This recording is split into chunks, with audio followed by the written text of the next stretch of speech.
Dastan dahil tapos na mag-wish si Jollibee, papakinggan naman natin ang wishes ng Mommy at Daddy ni Bella. Okay? Daddy, wishes po natin kay Bella. Sabi nga ni Jollibee, lumaki, mabait, at magpapulungin sa lahat na ginagawa sa bahay. Parehas kami. Pero siyempre, the best fit na ko pag graduate na siya ng kanyang high school, going to senior high school.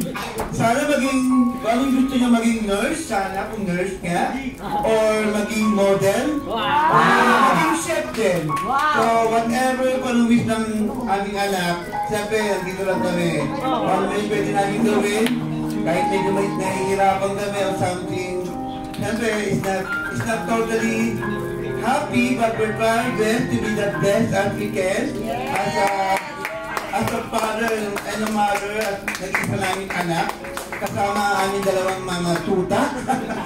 Kailan niya yan, mga tuta ako. Pero what we do is maging happy kami forever despite of everything, and we will try our best to be the best as we can as always. Yun lang po Thank you so much, Daddy. How about Mommy? Mommy, wishes po natin for Bella. Una-una, salamat po sa lahat ng nagpunta dito sa aming celebration sa aming Heineken. I wish for Bella is lumaki nga siya maging matatag na babae, maging ma-achieve niya lahat yung dreams niya. And I've always been here for her all the way. Alam niya yan. Kahit anong mga pagsubok or nandito lang ako sa tabi niya. Mahal na mahal na mahal na mahal.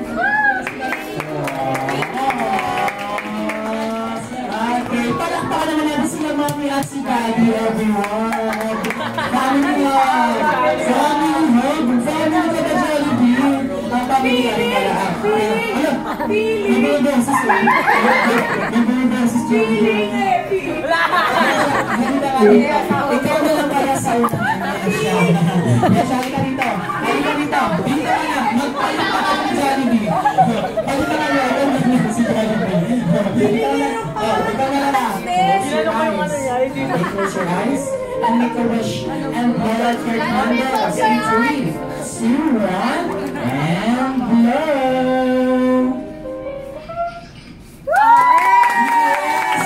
Happiest birthday to you, Bella! Okay. Nasaan na po? Picture muna natin sila. Nasaan na ba yung picture? Okay.